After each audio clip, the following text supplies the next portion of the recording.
Баршаңызға сәлем. Сіздермен хан қызы Керімай. Сіздермен бүгін балаларыңыз ұнатып ішетін, өте оңай дайындалатын, тойымды әрі дәмді сырный суп дайындайтын боламыз.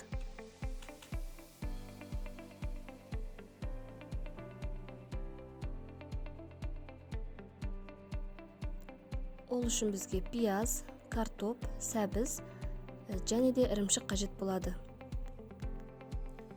Көкөністерді жуып, тазалап, барлығын төрт бұрышты етіп турап аламыз.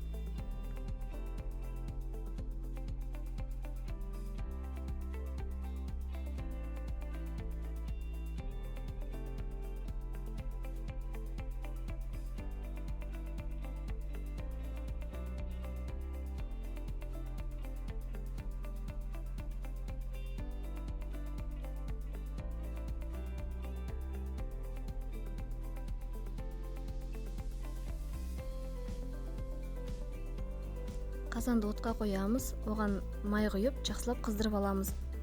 Қызып тұрған майға пиязды салып, пиязды қуырып аламыз.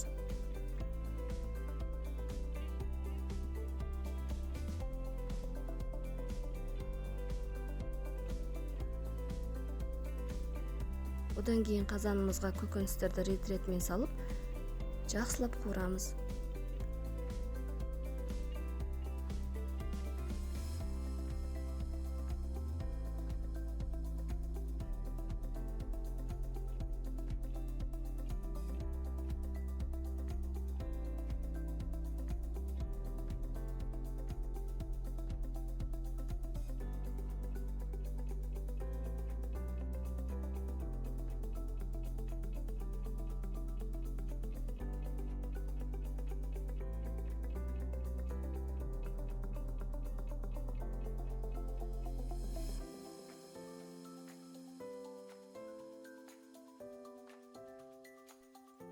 Көкөнісіміз қуырылып болғаннан кейін 1,5-2 литр қайнап тұрған су құямыз.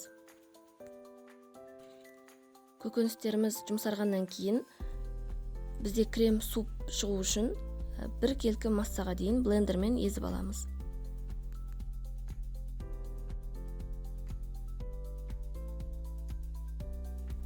Ірімшікті үккіштің үлкен төркөзінен өткізіп аламыз.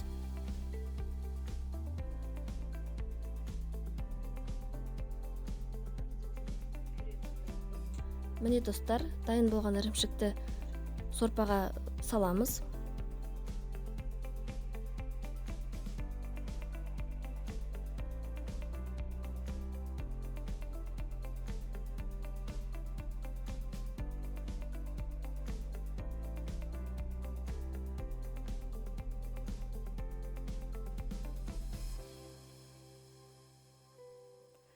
Осы жерде сорпамызға сливки қосамыз. Менде 10% сливки болды. Сіздерде пайызы әртүрлі бола берсе болады.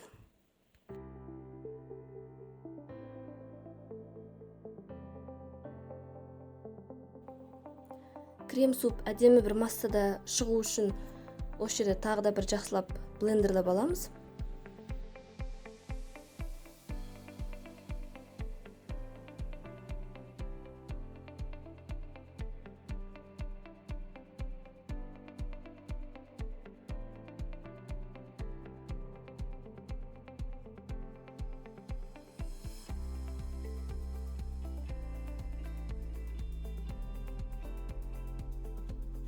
Сорпамыз дайын болған кезде татымына қарай тұз, қара бұрыш, паприка және де өздеріңіздің қалауларыңыз бойынша дәмдеуіштерімізді қосамыз.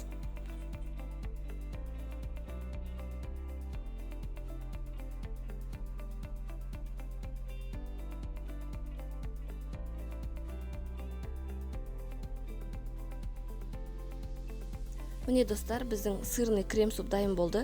Өте дәмді болып шықты. Өз қалауларыңыз бойынша қытырлақ нанмен, саңырауқұлақпен немесе басқа да еттермен ұсынсаңыз болады. Сіздердің көңілдеріңізден шығатынына сенімдімін.